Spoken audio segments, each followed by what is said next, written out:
A 4-year-old girl hadn't eaten a single bite in 8 months. Her father tried everything: doctors, prayers, begging on his knees. Nothing worked. She was slowly fading away right before his eyes. Then the woman everyone in town called a failure, a widow they whispered about, laughed at, and avoided, did something no one expected. She knelt down in the dust and offered the little girl a cookie. What happened next made this tough rancher fall to his knees and cry. But here's what nobody saw coming. The same church ladies who ignored a dying child would soon try to destroy this woman for saving her. And the choice she made? It will either break your heart or restore your faith in love. This story proves one powerful truth. Sometimes the people the world rejects are exactly who God sends to save us. Your worth is not determined by what others think of you. It's determined by what you do when someone needs you most. This is a story about healing, second chances, and finding family in the most unexpected places. If you believe kindness can change everything, drop a heart in the comments. And if you want more stories like this, hit subscribe so you never miss one. Now, let me tell you how it all began. Hazel Boone stood behind a wobbly table at the very edge of the market. She was tucked away where nobody important would see her. On her table sat 6 perfect pies, golden and warm, filling the air with the sweet smell of apples and cinnamon. She had baked them since 3 that morning, pouring all her loneliness into the dough. But not one person had even stopped to look. The good folks of Timber Ridge walked right past, their eyes sliding away from her as if she were invisible. Hazel had heard all the whispers. They said she'd let herself go after her husband Thomas passed, and after she buried her own baby girl. Grief had a way of settling in your bones, and loneliness had an appetite all its own. So she had put on weight, and the town decided she was a failure. They didn't care that her baking was the best in the county. They only saw a fat widow, and that was a story they didn't want to buy into. So she just stood there and waited. Then a commotion started across the square. The crowd parted, and through the dust walked Clay Harlow. Everyone knew of him. He owned the biggest ranch in the valley, with 2,000 acres of prime land. But today he just looked like a man who hadn't slept in weeks. His shoulders were slumped, and his face was tight with worry. He moved through the crowd like he was walking through deep water. His world shrunk down to one single, desperate purpose. Holding his hand was his little girl, Leah. The whole town knew their sad story. 8 months ago, Clay's wife died in a terrible accident. 4-year-old Leah saw the whole thing, and she hadn't spoken a word since. Worse, she had stopped eating. She was a tiny thing swimming in her little dress, her eyes big and hollow in her pale face. She looked like a little ghost trailing behind her heartbroken father. Clay went about his business buying supplies with a heavy heart. Leah just drifted along beside him, silent and lost. As Hazel watched them, she felt a deep ache of recognition. She knew that kind of grief. She knew what it was to lose everything that mattered and feel like you were drowning in plain sight. She saw that Clay Harlow was losing his daughter and nobody was throwing him a rope. In that moment, Hazel stopped thinking. She walked right out from behind her table and crossed the dusty square. She didn't have a plan, but her heart knew what to do. She came to a stop a few feet from Leah and knelt down in the dirt. "Hello," Hazel said, her voice soft and gentle. She reached into her pocket and pulled out a star-shaped sugar cookie wrapped in wax paper. Slowly, she unwrapped it, offering it to the little girl who had forgotten how to eat. "I baked too many," Hazel said softly to the silent little girl. "I wondered if you might be hungry." She knelt in the dust and held out a single star-shaped cookie. Leah's world, which had been silent for months, narrowed to that small, warm offering. Hazel just waited with a patient calm. The girl's tiny, hesitant fingers finally closed around the cookie. She took the smallest bite, then another one. And that is when her father, Clay Harlow, turned and saw the miracle he had been praying for. Clay's face shifted from shock to a storm of hope and fear. He froze, scared that any movement might break the spell. Leah finished the cookie and just stared at Hazel, her dark eyes asking for more. Without a word, Hazel offered another. Leah took it. That's when Clay Harlow, the toughest man in all of Timber Ridge, fell to his knees, his hands trembling. "Baby, you're eating," he choked out. He looked at Hazel, his eyes full of tears, and begged, "Please, whatever you are doing, do not stop." And then the whispers started. Cruel laughter spread through the market. Hazel flinched, ready to disappear the way she always did. But Clay's hand caught her wrist. "Don't," he said, his voice firm. She saw a man barely holding himself together, his eyes wild with pure desperation. "She's eating," he whispered. "Do you understand? It has been 8 months. 8 long months since she has taken a single bite." His voice cracked. "I do not care what these people say. If you can help my little girl, I will pay anything. Just please help her." That one word, "please," broke through Hazel's old defenses. Laya looked at the empty paper, maybe with the first hint of hunger she had felt in ages. "I can try," Hazel heard herself say. "I could come to the ranch tomorrow. Bring breakfast." Clay agreed in an instant. "I will send a wagon for you." "I will walk," Hazel insisted, not wanting to make a scene. It was a whole 4 miles, but she needed to do this her own way. As she left, the whispers followed her, but for once they did not sting. She ignored the gossip and packed her things with trembling hands. All that mattered was the image of that little girl taking a bite of a cookie. For the first time in 3 long years, Hazel felt a sense of purpose. That night, she did not sleep a wink. She baked, filling her small kitchen with the smell of cinnamon rolls and fresh bread. Her hands worked from memory while her mind raced. She thought of Laya's sad eyes and Clay's desperate hope. And then she thought of her own baby daughter, the one she held for only 10 minutes before she was gone forever. "I could not save you," she whispered into the dough. "But maybe I can help her." It was not redemption, not really, but it was something. At dawn, Hazel packed her basket and began the long walk. The 4 miles to the Harlow Ranch felt more like 40, but she pushed on, that heavy basket on her arm. The air was cold and sharp as the sun rose over the mountains. Her feet ached by the time she saw the ranch house, looking solid and tired down in the valley. A few ranch hands watched her approach with curiosity.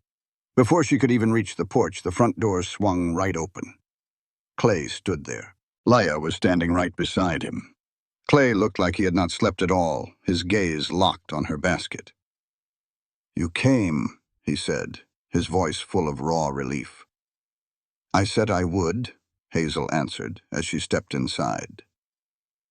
The house was clean but felt cold and empty, like a life that had been put on hold 8 months ago. The kitchen, however, was warm. Clay had a fire going in the hearth. Hazel started unpacking her basket, moving with a quiet purpose. She hummed a soft tune, filling the tense silence as Leah watched her from the doorway.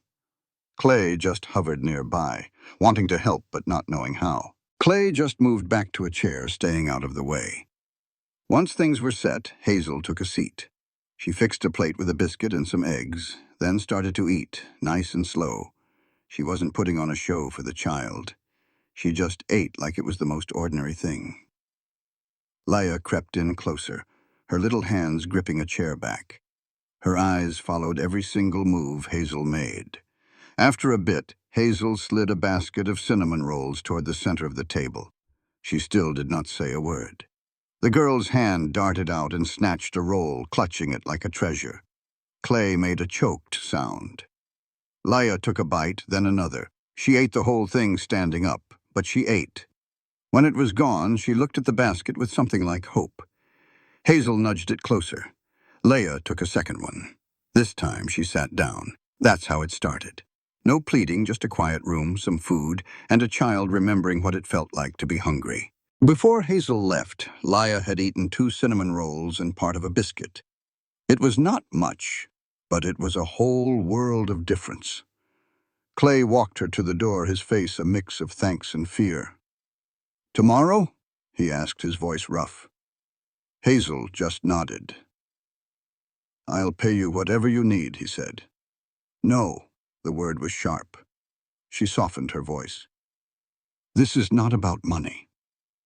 Clay looked at her, trying to figure her out. Then what is it about? Hazel looked past him at Leia, sitting small at the table. It's about being hungry, Hazel said softly, and remembering that eating means you still want to live. She left before he could say more. Behind her, Clay Harlow stood on his porch and thought, the whole damn town is wrong about her. He thought, I will not let them hurt her for this. And with the first real hope he had felt in a long time, he thought, please just keep coming back. The walk back to her small, sagging house on the edge of Timber Ridge made her bones ache. When she got inside, she stood in the dim front room, the empty basket still in her hands. The house was always quiet, but today the silence felt different. It was less like loneliness and more like a pause, waiting for what came next. Hazel made herself some tea and sat at her kitchen table. She stared at the empty chair across from her and let herself feel what had happened. A child had eaten. That was all. Just a few bites of food. It was not a miracle. But it meant something. She had seen the look on Clay Harlow's face. She knew how it felt to watch someone you love just slip away from you. Hazel understood that kind of terror all too well. Outside, the afternoon sun made golden squares on her worn-out floor. She got up and looked out the window at a town that had made up its mind about her a long time ago. She knew she would walk back to that ranch tomorrow and the day after that, for as long as it took. The town could think whatever it wanted to. The next morning was cold and sharp. Hazel woke before the sun, her body complaining with every move. But she was already reaching for the flour bin. She packed her basket in the dark and started walking down the long road as soon as it was light enough to see. This time, the 4 miles did not seem quite so long. Maybe she was just focused on what was waiting for her at the end of the road. When she saw the ranch, something in her chest loosened up. Clay was on the porch again. This time he walked down to meet her and took the heavy basket from her hands. "Let me," he said. Hazel followed him inside. The house felt a little warmer this morning, a little more alive. Leia was already sitting at the kitchen table. When she saw Hazel, something flickered in her eyes. It was not a smile, but it was recognition. "You came back." Hazel got to work. The kitchen was starting to feel familiar. As she cooked, the small sounds of the house waking up filled the air. It was starting to feel less like a tomb and more like a home. Just like yesterday, Hazel sat down and started her meal. Leia watched her for less than a minute before she reached for a biscuit. She ate sitting down this time, and when she finished, she looked right at Hazel and whispered, "More." That single word hung in the air, precious and fragile. Clay's coffee cup stopped halfway to his mouth. He set it down real careful, like any sudden move might break the spell. Hazel kept her voice calm and easy. "Of course, sweetheart. Help yourself." Leia took another biscuit. Then she reached for a third one. Clay made a sound that was half a laugh and half a sob. He had to turn away. Hazel pretended she did not notice. She just started talking about the weather, filling the quiet with a soft and normal voice. And all the while, Leia kept eating. Some color finally returned to the little girl's cheeks. Her eyes seemed to hold a little more life. When Hazel got up to clear the dishes, Leia slipped from her chair and followed her, a quiet shadow watching every move. Hazel dried her hands and spoke softly, telling her she ought to rest. Leia just looked up, and then, ever so gently, she reached out, and her tiny fingertips touched Hazel's hand. It was a thank you spoken without a single word. Hazel knelt down to her level. "You are welcome, little one. I will see you in the morning." The child nodded and walked out. Her father, Clay, right behind her, his eyes full of wonder. As Hazel packed her things, she heard his voice from the hall, hollow and amazed. She spoke. She said more. Hazel simply replied, "She did." Clay couldn't believe it. After 8 long months of silence, his daughter had just asked for more food, as if nothing was wrong. Hazel felt the weight of his thanks and tried to shrug it off. "You are the one who kept her alive," she said. "That is what mattered." As she stepped onto the porch, Clay asked if she would be back at the same time tomorrow. She nodded. Just before she left, he called out her name. The morning sun was behind him, and for the first time he did not look so broken. "Thank you," he said, his voice thick with meaning. "I do not have better words, but thank you." Hazel just gave a single nod, not trusting her own voice, and walked down the path before the tears could come. And so, a rhythm began. Each morning, Hazel brought her basket, and each morning Leah ate a little more. Her father watched like a man seeing a miracle unfold one bite at a time. On the fourth day, Leah spoke 3 whole sentences. On the 6th day, she laughed. It was a tiny sound, but it was enough to make her father step outside, his shoulders shaking. Hazel found him on the porch and just stood there quietly until he could breathe again. "I thought I'd lost her," he said, his voice raw. "The doctors said, give her time. The Reverend said to pray. But nothing was working. I was just watching my daughter fade away." Hazel's voice was calm. "She is not fading anymore." He turned to her, his eyes clear. "That is because of you. I have been trying to figure it out." He paused. "You do not push her. You just make it safe for her to come back." The words struck something deep inside Hazel. She looked away and spoke so softly he almost missed it. "I know what it is like to need someone to show you it is okay to still be here." Understanding crossed Clay's face. "Your husband." Hazel's voice was steady, though it cost her everything. "And my daughter. She was stillborn 3 years ago this spring. I held her for 10 minutes. I did not know how to keep going after that." After a long silence, Clay asked, "Is that where you still are? In between?" A week ago, she would have said yes, but now? "I do not know," she admitted. "I do not." Just then the door opened and Leah appeared. She walked straight to Hazel and wrapped her little arms around her waist in a fierce, trusting hug. Hazel knelt and held her tight, feeling the small, steady beat of the child's heart. "I am glad you came back," Leah whispered into her shoulder. "Me too, sweetheart," Hazel whispered back. When she pulled away, the girl had a real, true smile on her face. Clay cleared his throat, overcome. "I should, get her dressed." Later that day, as Hazel was about to leave, Clay stopped her. "Stay for lunch," he said. "Please." Hazel started to say no, but then she saw Leah watching from the doorway, her eyes full of hope.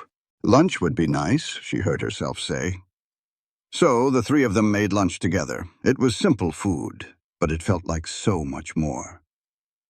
Leah stood on a chair, carefully buttering bread, while Clay sliced vegetables with a quiet focus. They ate in the sunlit kitchen, and for the first time, the house felt full of life. Leah chattered about birds and cooking, and her father listened, learning how to talk to his daughter all over again. Hazel watched them and felt a profound shift inside her. She was not just helping them. They were helping her find her way back, too. Have you ever been so broken that a whole town writes you off? That was Hazel Boone, a widow drowning in her own grief. But when she offered a cookie to a silent, heartbroken little girl, she started a journey that would prove that true kindness is about what you do, not what folks say. After lunch, Leah asked for a story. As Hazel read, the little girl finally drifted off to sleep. Clay gently carried her upstairs, his toughness melting away. When he came back, Hazel was ready for the long walk home. "I'll hitch up the wagon," Clay said, his tone leaving no room to argue. "You have walked 8 miles a day for a week. Let me drive you." Tired down to her bones, Hazel finally agreed. The wagon ride was quiet, with the Montana sun warming their faces. "Can I ask you something?" Clay finally said. "Why'd you stop for Leah that day?" Hazel thought for a moment. "I saw myself," she said softly. "I saw the way you looked at her. like you were watching someone you love disappear. I know that look. I wore it when I lost my husband. Clay nodded, his voice thick with emotion. My wife, Rachel, died right in front of Laya. 1 second she was there, the next, she was gone. Laya saw the whole thing.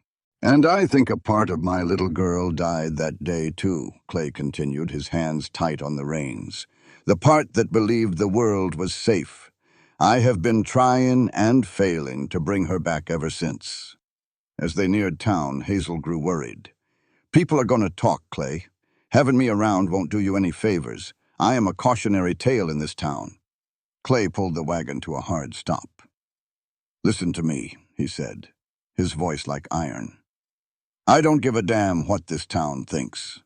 They all stood around with their prayers and casseroles while my wife died, but not one of them could get my daughter to eat. You did that. So if anyone has a problem, they can take it up with me. For the first time in a long time, Hazel felt protected. The church ladies won't like it, she said, trying to lighten the mood. The church ladies can go straight to hell. A real, sharp laugh escaped her, and she saw the corner of Clay's mouth twitch into something like a smile. He dropped her at her little house and asked, "Same time tomorrow?" Hazel nodded. Before driving off, he looked her straight in the eye. You are a remarkable woman, Hazel Boone. The next morning, she found a cord of firewood and a sack of flour on her porch. No note was needed, she knew. Her heart felt unexpectedly full. That day, when Hazel arrived, Leah ran right into her arms. "You came back," the girl shouted. "I'll always come," Hazel promised, her throat tight. The days that followed settled into a comfortable rhythm. Hazel and Leah cooked, read, and explored the ranch. Leah's laughter returned, louder each day. And Hazel saw something warm and wonderful growing in Clay's eyes whenever he watched them together. Something was changing between Hazel and Clay. It wasn't loud or sudden, just a collection of quiet moments. A shared look, his hand steady in her arm, or a cup of coffee waiting for her, just right. After 3 weeks, she was spending more time at the ranch than at her own place. One night, Leah spoke up with the plain truth of a child. "You should just move in. I don't like it when you leave." Hazel froze. Clay got real still. "Leah," he said softly, "Mrs. Boone has her own home. But what if she don't come back?" Leah's voice was a tiny, worried thing. "Mama didn't come back." The words just hung there in the quiet kitchen. Hazel knelt by the little girl's chair. "Your mama didn't choose to leave, sweetie. It was a terrible accident." Leah's eyes filled with tears. "But you might go too." Hazel took her small hands. "I'm not going anywhere. I promise." Leah looked right at her. "Promise forever?" Hazel glanced at Clay, whose gaze was locked on her, intense and full of something she couldn't name. "Yes," Hazel heard herself say. "I promise forever." Later on the porch, Clay walked her out. "You shouldn't have promised her that," he said quietly. "She'll hold you to it." "I know." Clay turned to face her. "So will I." The words settled between them, heavy and real. "Stay," he said, his voice rough. And they both knew he wasn't just talking about the dark. The trouble found them on a perfect Saturday. They'd had a picnic by the creek, the three of them. Leah had been splashing and laughing, and Clay looked younger, the hard lines around his eyes softened by pure happiness. Hazel sat on a blanket, her heart so full it felt like it could burst, thinking this was what it felt like to belong. It was one of those perfect days you want to bottle up and keep forever. They came back to the ranch as the sun was going down, tired and happy. And that's when she saw the horses. 3 of them tied to the porch rail. Fine animals belonging to folks with too much money and too many opinions. Clay saw them too and went rigid, his hand finding Leah's shoulder. "Stay behind me," he said low. The front door creaked open, and Mrs. Constance Talbot stepped out, flanked by 2 other church ladies looking like a hawk surveying a chicken coop. Their faces were pinched with a kind of righteous concern that turned Hazel's stomach to ice. "Mr. Harlow," Mrs. Talbot said, her voice syrupy sweet, "we need to have a word." "I'm listening," Clay said, not moving an inch. Her eyes slid past him to Hazel, filled with disapproval. "Perhaps in private." "Anything you have to say," Clay replied, "you can say right here." Mrs. Talbot sniffed. "Very well. We're here from the church to express our deep concern about this arrangement." She waved a hand toward Hazel. "This woman has been here every day for a month, staying past dark. It is improper." "Careful." Clay's voice was low and full of iron. "Be very careful what you say next." Mrs. Talbot's nostrils flared. "We are thinking of little Leia's moral upbringing. She needs a proper example, not—" Her eyes raked over Hazel with pure contempt. A woman of questionable character." The words hit Hazel like a slap. The old shame, the one she'd fought so hard to bury, rose up hot and bitter in her throat. "That's enough," Clay's voice cut through the air. "Y'all need to leave. Now." "We will not," one of the women declared, clutching her Bible. "This woman is leading you into sin. The whole town is talking." Clay gave a harsh, humorless laugh. "Influence her? My daughter was wasting away. She wouldn't eat, wouldn't talk. This woman—" He moved to stand right beside Hazel, solid as an old oak. "She gave my daughter back to me, so you'll forgive me if I don't give a damn about what the town is talking about." "Leia, go inside," Clay ordered. The little girl ran to Hazel, clinging to her waist. "Don't let them take you away," she whispered, trembling. "No one's taking anyone," Hazel managed, her own voice shaking. Leia looked up at her, then turned and ran inside. With the child gone, Mrs. Talbot's face went cold. "We know what this is, a lonely man and a desperate woman. She works her way in, acting helpful, and next thing you know, she's expecting a ring on her finger." "You don't know a thing," Clay said, his voice tight with rage. "Oh, we know," Mrs. Talbot sneered, coming down the steps. "We know Hazel Boone was a scandal before. Grew so large her own husband likely died of shame. We know she lost a child due to her own negligence." "Stop," Hazel choked out. "My baby was stillborn." The other woman's eyes glittered with pure poison. "Or did you eat so much you smothered the poor thing before it ever took a breath?" The world spun, and the ground fell away from under Hazel's feet.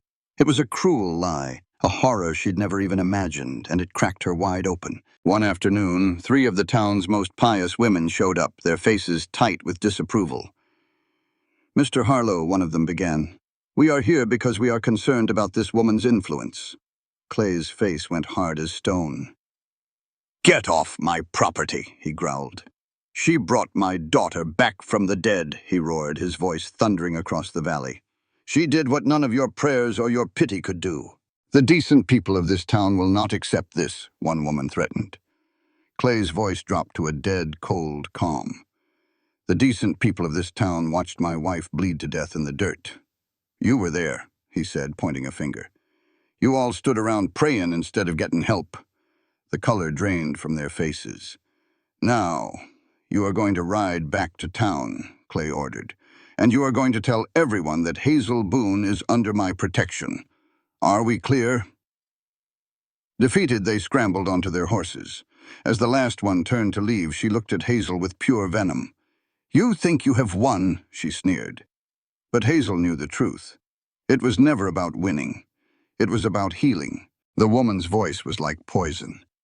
"You think a man like Clay would ever want someone like you?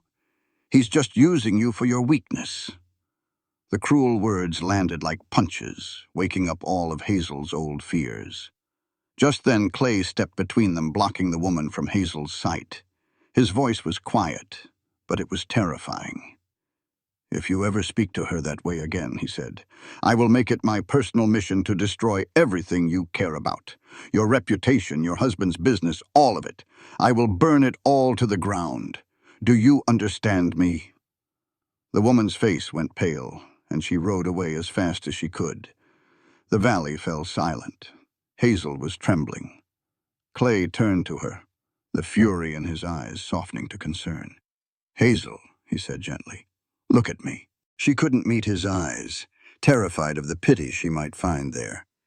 But Clay gently tilted her chin up. What she saw in his gaze wasn't pity. It was a fierce, protective fire, all for her. "Hey, look at me," he said, his voice low and steady.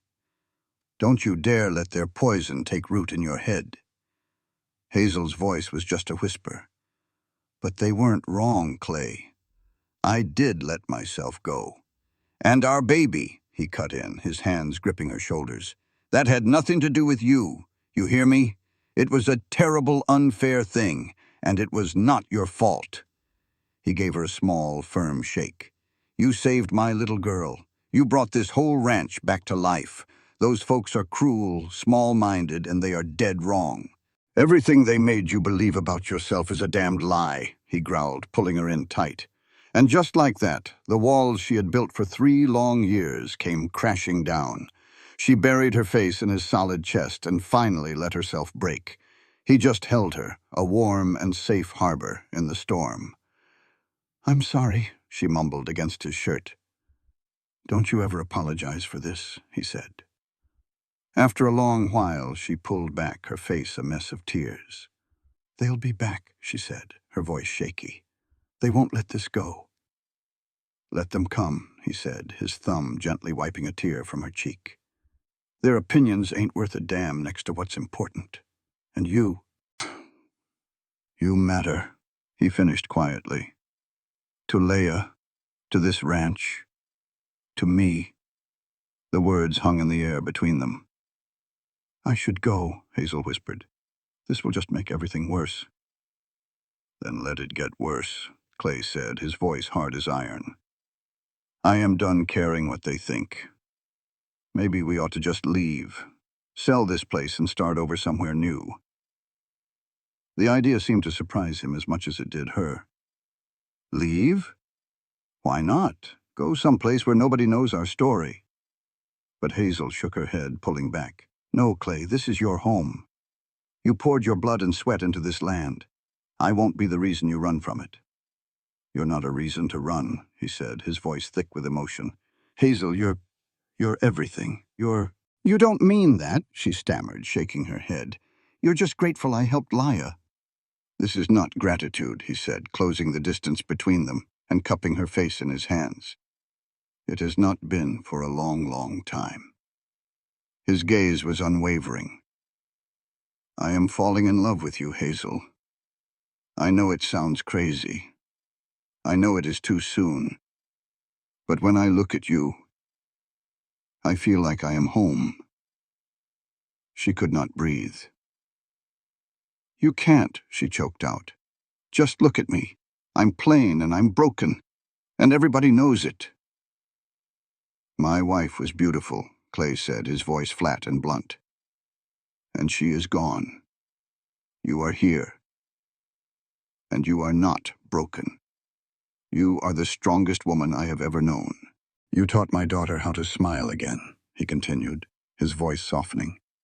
"You made this house a home instead of a tomb. So yes, I am falling for you. And I do not give a damn who knows it." "I am scared, Clay," she whispered. "Me too," he said, resting his forehead against hers. "But I am a hell of a lot more scared of letting you walk away." Just then, the front door burst open. Leia ran out, her small face streaked with tears. "Don't go," she cried, throwing herself at Hazel. "Don't leave me like Mama did. You promised forever." Hazel dropped to her knees, hugging the little girl tight. "Hey, sweetheart, look at me. I am not leaving you. I don't care what those ladies said. I always keep my promises." "You and your papa matter more than anything they could ever say," Hazel told her, her voice thick with emotion. Leia looked right into her eyes with a child's piercing honesty. "Do you love us?" "Yes," Hazel breathed, the truth of it hitting her with the force of a physical blow. "Yes, sweetheart, I do." "Then you should marry Papa," Laya stated with simple 4-year-old logic. Then you would have to live here forever. Hazel's face burned. Laya, that is not... Marriage is complicated. Clay knelt down beside them, a small smile playing on his lips, though his eyes were bright. She has a point, you know, he said softly. His gaze found hers suddenly serious. The only real question is, Hazel, do you love us? It was the hardest and easiest question she had ever been asked. Saying yes meant risking her whole heart. Yes, she said, her voice only shaking a little. I love you both so much, it scares me. Laya squealed with delight and threw her arms around Hazel's neck. Clay's hand found Hazel's, his fingers lacing through hers, solid and sure. Then stay, he said. Not as help. Stay and be our family. People will talk. Let them talk, he said, his jaw set. Anyone who wants to hurt you has to go through me first. I do not need protecting, she said softly. I know, he answered. But I need to protect you. Let me do that for you. Hazel looked at this hard, gentle man, and for the first time she felt like she had permission to be happy. All right, she whispered to him. I'll stay. She squeezed his hand. We'll figure this out together. The smile that lit up Clay's face was like the sunrise. He pulled her to her feet with Laya standing between them. The three of them just held on to each other. Tomorrow, Clay said, we go into town, all three of us. Let them see we are not hiding. He tucked a piece of hair behind her ear. They'll be mean about it, probably, but we'll be together. Laya let out a big yawn, finally tired out from the day. Bedtime, Clay said, scooping her up in his arms. Can Hazel tuck me in? Laya asked in a sleepy voice. Hazel followed them inside, her heart pounding. She had never tucked Laya in.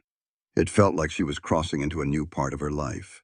After settling Laya in for the night, the little girl looked up at Hazel. You'll be here in the morning, right? She asked. Hazel promised she would. In the hallway, Clay's voice was low and full of gratitude. Thank you for staying, he said, for being brave enough to let us care about you. Hazel leaned against the wall, feeling bone-tired. I'm not brave, Clay. I am terrified. Well, he said, moving a little closer. Being scared and doing it anyway sounds like the definition of brave to me. Whatever happens, we are with you all the way. The raw hope in his words made her want to cry all over again. I should probably go home, she said, even though she wanted to stay. Don't, he said softly. The spare room's ready. I'd rest easier knowing you were nearby. It was the kind of thing that would give the whole town something to gossip about. But Hazel found she just did not care. All right, she agreed. I'll stay. As he was about to leave her at the bedroom door, he turned back.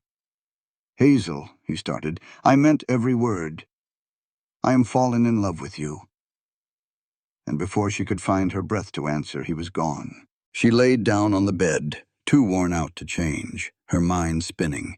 Tomorrow they would have to face the town. Tomorrow the real fight would begin. But for tonight, she felt safe. She woke before the sun, the unfamiliar room taking a moment to place. Then she remembered Clay's words, and her heart gave a lurch. She found him in the kitchen, looking like he hadn't slept much either. He was staring at the coffee pot as if it held all the answers. He handed her a warm mug. You sure about this? He asked. We don't have to go. No, Hazel said, finding her nerve. You were right. Hiding just gives folks like that more power. Laya needs to see we are not ashamed. He set his cup down and gently tucked a stray piece of hair behind her ear. I was worried I'd pushed too hard last night. Scared you off. I am scared, Hazel admitted, but I'm not scared off. Just then, little feet padded down the stairs. Laya appeared in the doorway, her eyes lighting up.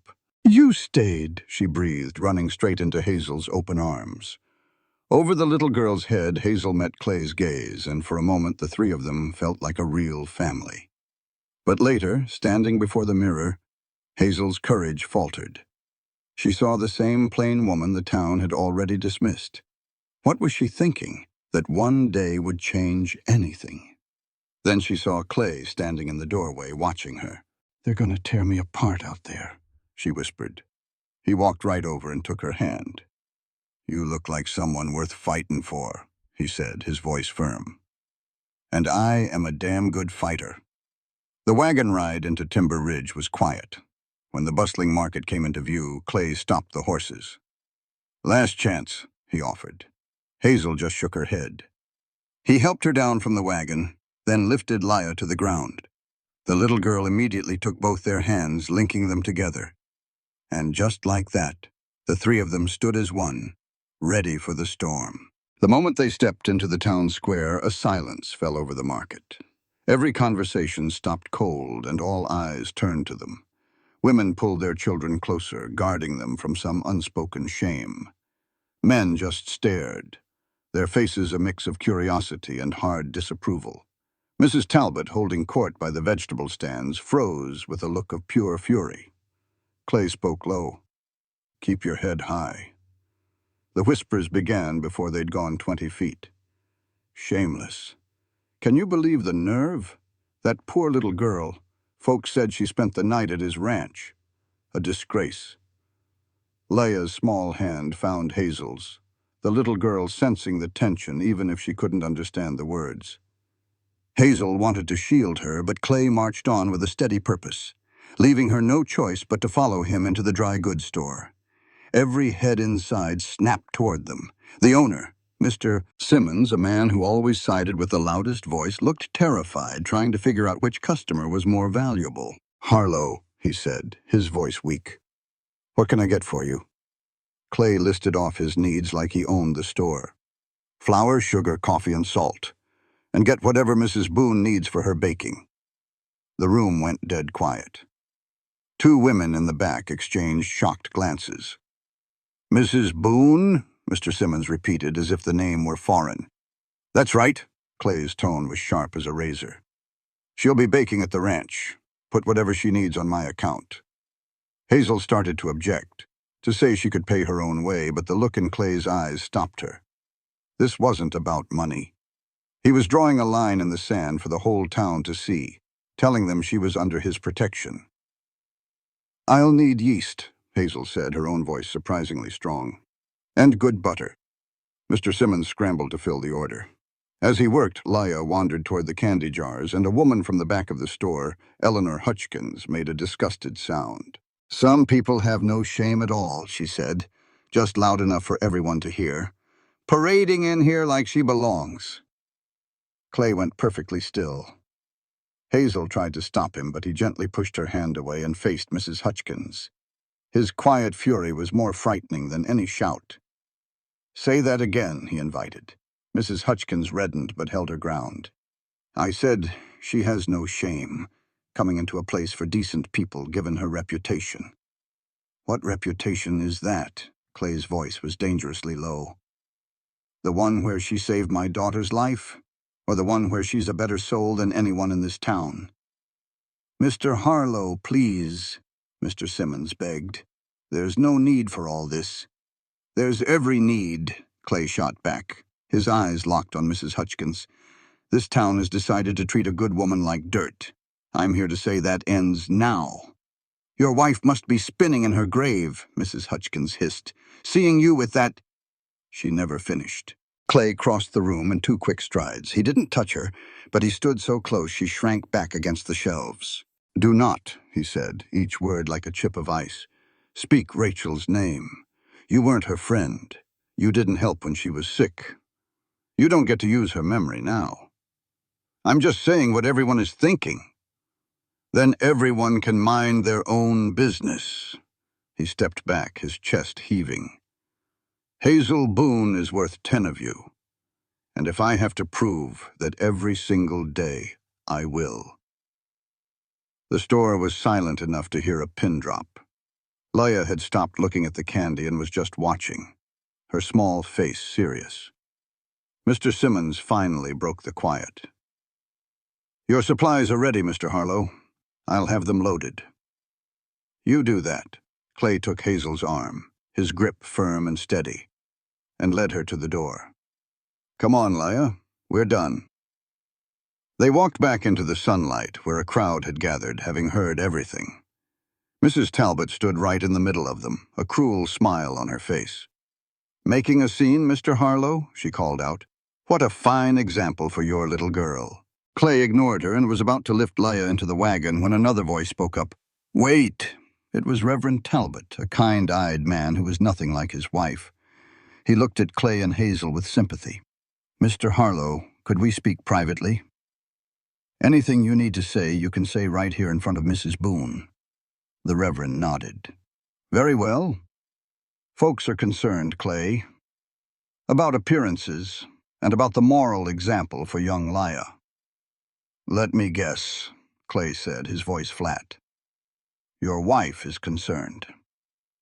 The Reverend winced. "Many people are. I'm not telling you how to live, but your actions matter in this community. You set an example." "You want to talk about examples?" Clay's voice boomed across the square.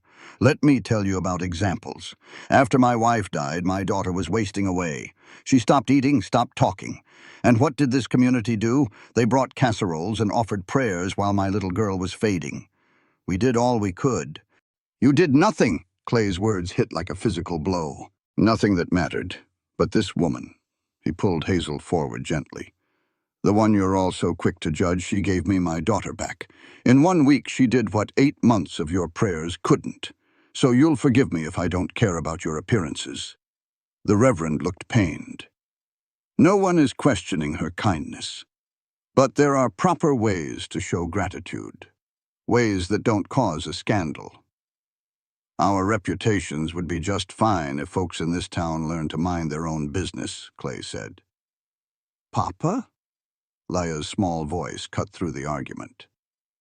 She stood in the wagon, her eyes wide. "Why are they being mean to Hazel?" The question silenced everyone. A whole mob of adults was ganging up on the one person who had shown a grieving child kindness, and now that child was calling them on it. Clay lifted his daughter down and knelt to her level. "Sometimes, sweetheart, people get scared of things they don't understand. And when they get scared, they get mean." "But Hazel's not scary," Leia said. "She's nice." "I know she is." "Then why won't they be nice to her?" The simple logic of a child left the adults speechless. Leia looked at the crowd, her face serious. "Hazel helps me not be sad about Mama," she announced, her voice clear and strong. "She makes me want to eat and play. If you're mean to her, you're being mean to me too." The words hit their mark. Several people in the crowd looked down in shame. Even Mrs. Talbot was stunned into silence, but not for long. "Child," she said, her voice full of false sympathy, "you are too young to understand these things. Your father is making choices that will hurt you." "What choices?" Leia demanded. "Letting Hazel live with us? I want her to. I asked her to stay." A shocked gasp rippled through the onlookers. An unmarried man and woman living under the same roof. The scandal they had only whispered about was now confirmed. Mrs. Talbot's eyes lit up with triumph. "Oh, this is just perfect," she sneered. "Living together in sin." Mrs. Talbot's words were pure poison, accusing Clay of sinning right in front of his little girl. "Have you ever been judged unfairly by folks who don't know the first thing about you?" That was Hazel's life in that moment, and all she could do was stand there. This story is about how standing up for what is right is the only choice, even when it is the hardest one to make. Clay's jaw was set tight. She stayed one night in a spare room because it was late, but Mrs. Talbot just sneered, calling Hazel a desperate woman, with her claws in a grieving man. That is when little Leia, her voice trembling with fury, stood up to the old busybody. "You are the mean one," she cried. "Hazel is not mean like you." Mrs. Talbot demanded respect, but Clay just shook his head. "Respect is earned, ma'am, and you have not earned a bit of it."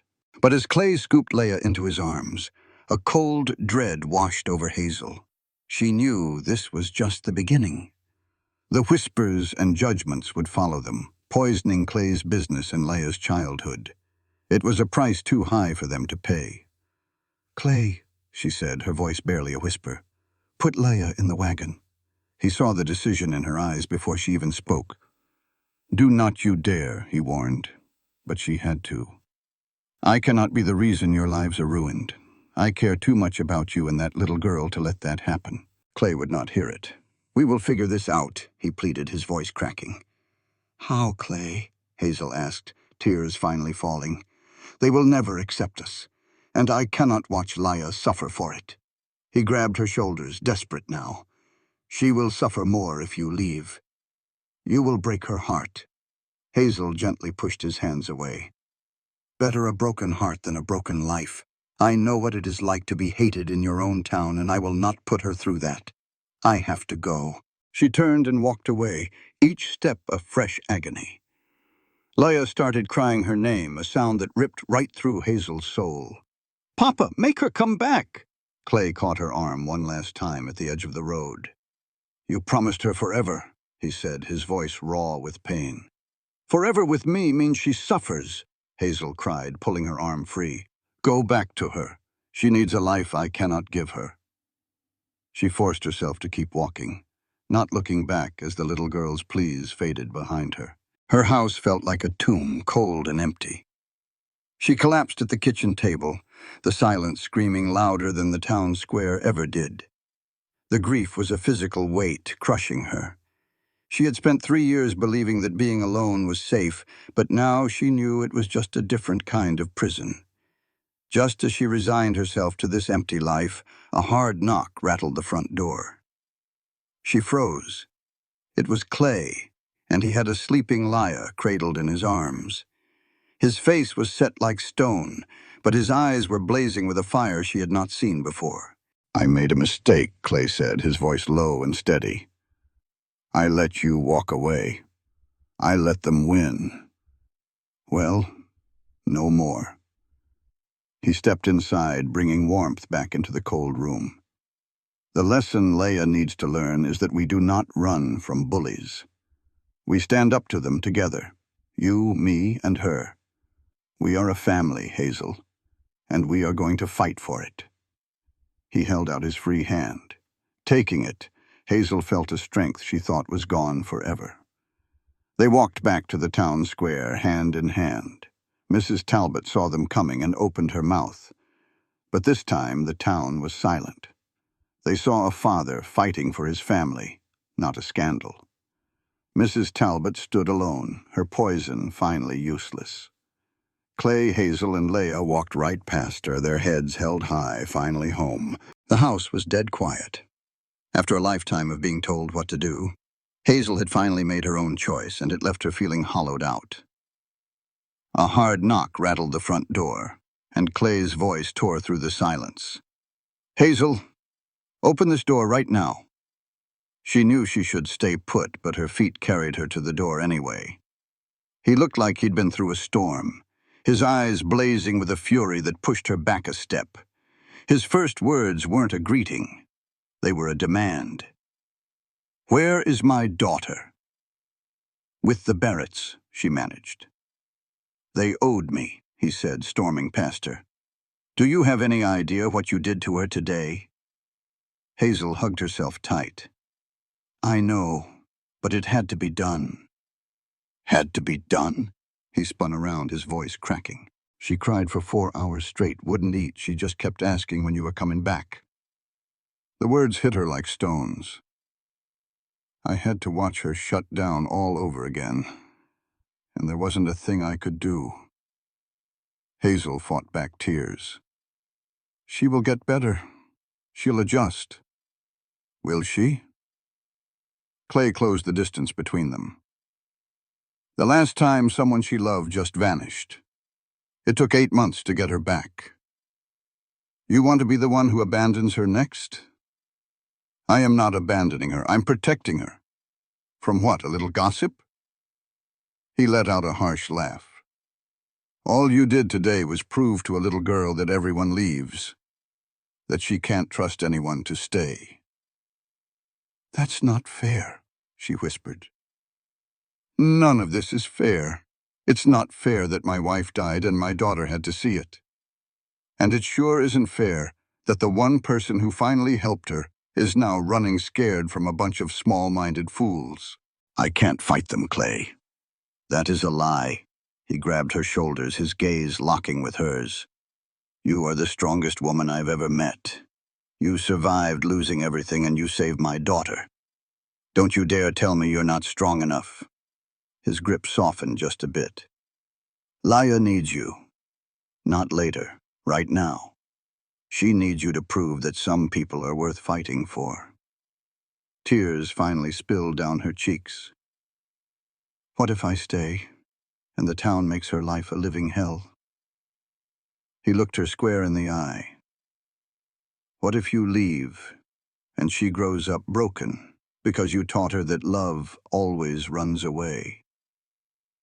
His voice dropped to a plea. "I know you're scared. I am too. But running doesn't save her, Hazel. It destroys her, and it might just destroy us too. And it—" "There is no us," she whispered. "Not if it costs her everything." "It gives her everything," he insisted, his hand finding hers. "A mother, a family, a real chance to be happy. Don't you see? Your leaving doesn't spare her any pain. It just guarantees it." He pulled her closer. "To hell with the town. For 8 months I cared what they thought, and all it got me was a daughter who was fading away. Then you showed up, and suddenly Leia was laughing again. I could breathe again." His voice grew thick with emotion. "I love you, Hazel. I know it's fast and it's crazy, but I love you. Leia loves you. Please, come home." The word home hit her right in the chest. "What if I can't be what y'all need?" "You already are," he said softly. "You are exactly who we need. We will handle the town together." Looking at this fierce, loving father, she knew he was right. Running away wasn't noble, it was cruel. Laya needed her to be brave. "How bad is she?" Hazel asked, her voice trembling. "Worse than before," Clay admitted. "Back then, she didn't understand that people could choose to leave. Now she thinks you chose to leave her." That broke the last of her resolve. "I have to go to her. Right now." Relief washed over Clay's face. He grabbed her hand, but she stopped him. "Wait. If I come back, we do this right. No more sneaking around. We get married." Clay just stared. "What?" "You heard me," she said, a new strength in her voice. "We become a real family, so no one can say a word against us. I want to be your wife, I want to be Laya's mother, and I want the whole world to know it." A slow grin spread across Clay's face, followed by a real, genuine laugh. "What's so funny?" she demanded. "I was going to propose to you tomorrow." He reached into his pocket and pulled out a small box. Inside was a simple gold band. "Been carrying this around all day, trying to find the right words. And here you are, proposing to me." She looked from the ring to his smiling face and felt a laugh bubble up inside her. "Well," she said, "is that a yes?" "That is a hell yes." He slid the ring onto her finger. It was a perfect fit. He pulled her into a deep kiss, full of promise. "We'll do it tomorrow," he said when they parted, "in front of the whole town." "Tomorrow? Why wait?" he grinned. "Now let's go get our daughter." The ride to the Barrett Ranch was a blur. How could she apologize to a 4-year-old for breaking her heart? Lamps glowed in the windows as they pulled up. Tom Barrett met them at the door. "She's upstairs, it's not good." Sarah Barrett stood at the top of the stairs, her face etched with worry. "She cried herself to sleep an hour ago," she whispered. "Kept asking for you, Hazel." The guilt was a knife in her gut. Hazel walked into the small bedroom, and her own heart broke. Leah was a tiny lump under the quilt, her face puffy from crying. In her small hand, she clutched a torn piece of Hazel's apron, the one that smelled of cinnamon and home. "Oh, baby," Hazel breathed, kneeling by the bed. She gently smoothed the hair from Leah's forehead. The little girl whimpered in her sleep. "Leah," she whispered, her voice thick with tears. "Honey, I'm here. I'm not going anywhere. I'm here now." When Leah saw Hazel was real, her face crumpled. She threw herself at Hazel, crying, "You promised, and you left me." Hazel held the trembling child close. "I know, little one, and I was so wrong. Please don't go," Leah sobbed. "Everybody leaves." Hazel pulled back to look her in the eye. "Not me, not anymore. And to prove it," she said, glancing at a nodding Clay, "your papa and I are getting married tomorrow. I'm going to be your mama, for real and for good." Leah's eyes went wide. "Forever?" Hazel promised. "Forever and a day." Hope replaced Leah's tears. "A real family?" Clay knelt beside them. "The three of us." "Tomorrow?" Leah's voice grew stronger. "Can I wear a pretty dress?" Hazel laughed. "The prettiest one we can find." Then Leah asked softly, "Can I call you Mama?" The question struck Hazel right in the heart. Through her own tears, she whispered, "Yes, I would love that." Leah hugged her with pure joy. "I have a mama again, Papa." Clay pulled them both into a tight embrace. The next morning, Hazel woke up knowing today she became a family.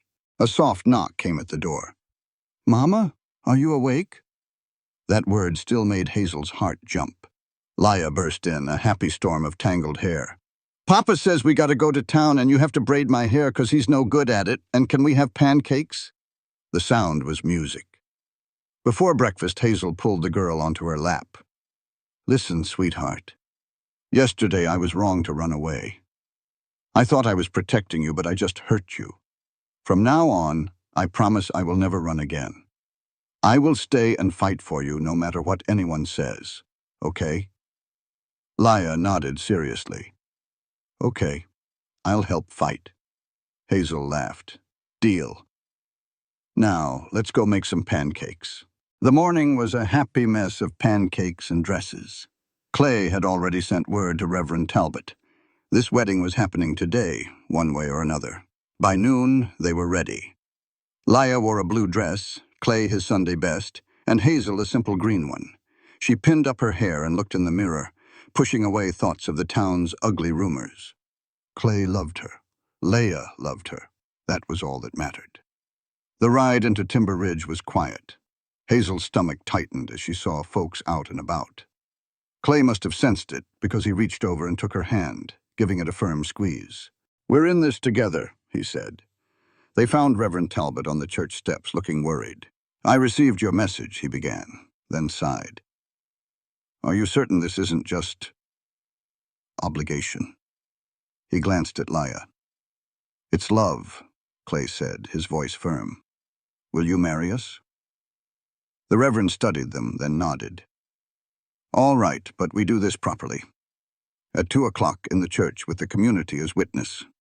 He stopped Hazel's protest. "It must be public so no one can ever question it." This was exactly what Hazel wanted, and exactly what she feared. The whole town would be watching. It felt like the whole town had crammed into that church just to stare. Right up front sat Mrs. Talbot, her face like a thundercloud. Hazel froze, feeling all those eyes on her. The Reverend Talbot whispered, "These are your neighbors. Let them see this is real." Clay squeezed her hand. "We can still go," he offered. But Hazel shook her head, took a deep breath, and with little Leah's hand in hers, she started down that aisle. She ignored the whispers and fixed her gaze on the Reverend. When they reached the altar, Clay looked at her with so much love it stole her breath away. His voice was strong and sure when he said his vows, promising forever. Hazel's voice trembled a bit, but she made her promises right back. When the Reverend said, "You may kiss the bride," Clay gave her the sweetest kiss while Leah giggled between them. That's when Mrs. Talbot shot up from her seat. "This is a travesty," she boomed. "You have blessed a union built on sin. This woman trapped a grieving man."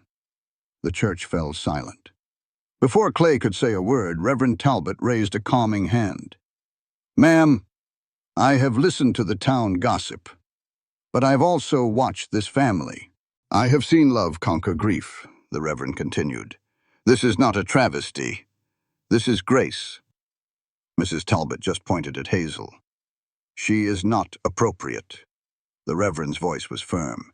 "She is kind, selfless, and loves this family with her whole heart. Those are the things that matter, not social standing."